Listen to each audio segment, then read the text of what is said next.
Our next speaker with his speech titled Experts is Rob. Experts from Rob.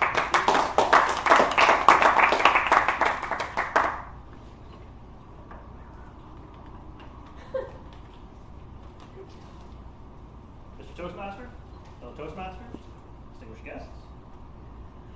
Have you ever felt the stress of taking on a new task or project that you've just never done before? Maybe from your boss or your scary wife. But the thought of the project, it's so daunting, you don't even know where to begin. I feel this way all the time when I take on new projects.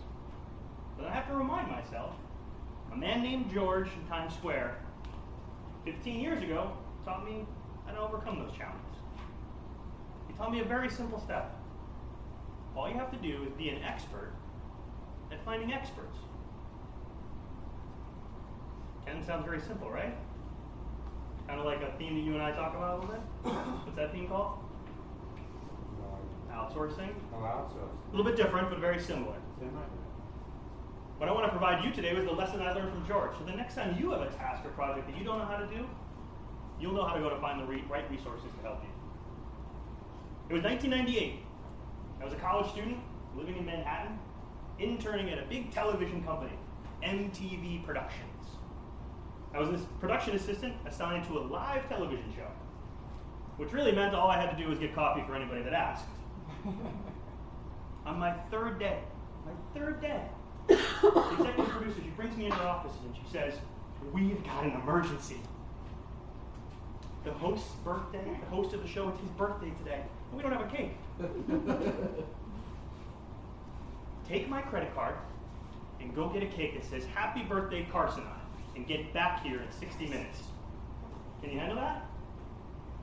Now, what I should have said was, I have no idea where I am. I only know how to get from my apartment to the studio and back. You should give this to somebody else. What I said was, sure, no problem. And I took her credit card. A few minutes later, I found myself standing in the middle of Times Square.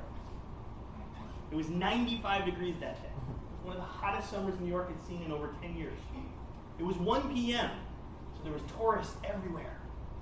And people taking their lunch break. You ever try to stop a New Yorker and ask him for directions on his lunch break? Not you're like walking and talking. It's not a good thing. Nobody will listen to you. I started to panic. I realized I was on the clock, and I had no idea where I was and what I was going to do. Now, this is before iPhones and smartphones. I couldn't just pull up birthday cakes and start walking in a direction and have Siri tell me where to go. I knew that I didn't have the answers, but somebody must have them. I walked into the nearest hotel I could find. Mostly because I just wanted some air conditioning. To this day, I don't even remember the name of the hotel. I remember that it was an old building, probably pre-war. There was marble floors, there was mahogany walls, high ceilings. There was a clerk at the back desk, and there was a small concierge desk right when I walked in. There was an older gentleman, about 6 feet, gray hair, wearing a long red coat that was like a hotel uniform with the big buttons and the high collar. He had that big warm smile like a concierge always does when you walk up to them. He said, "What can I help you with, son?" All I could blurt out was, "I need a birthday cake in an hour." He must have heard the anxiety in my voice or the panic in my face. He picks up the phone. He starts dialing right away. I thought to myself, clearly he's done this before because he hasn't looked up anything. A few rings later, "Sharon, it's George. I got a guy here who says he needs a cake in an hour." "Who's it for, son?" I say, "Carson Daly." He says, "Carson Daly?" "Carson Daly?" "Yeah. Yeah, it's for Carson Daly." "Yeah, I'll send him right over." He hangs up the phone. He whips out one of those maps that's right on the concierge desk for the tourists. He starts writing out the directions, turn by turn. He says, "Sharon will have it for you in 15 minutes. You're in good hands." He sends me on my way. I got to Sharon, I got the cake. Lo and behold, it says, "Happy Birthday, Carson" on it. I got back to the studio in 37 minutes total. 23 minutes to spare.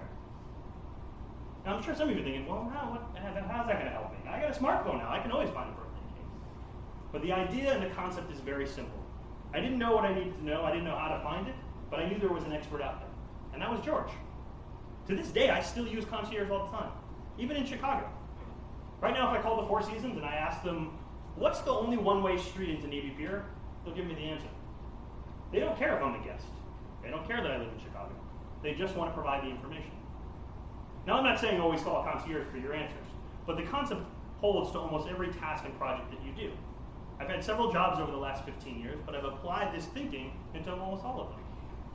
The best part is you'll be surprised when you get that expert on the phone or in a meeting in front of you, how much information they'll give you. People love to talk about things that they know about, and they're happy to share the information. You just need to go out and find out who those people are. So the next time you're tasked with a project where you don't have the answers, just think, I need to be an expert at finding the experts. Mr. Dustin?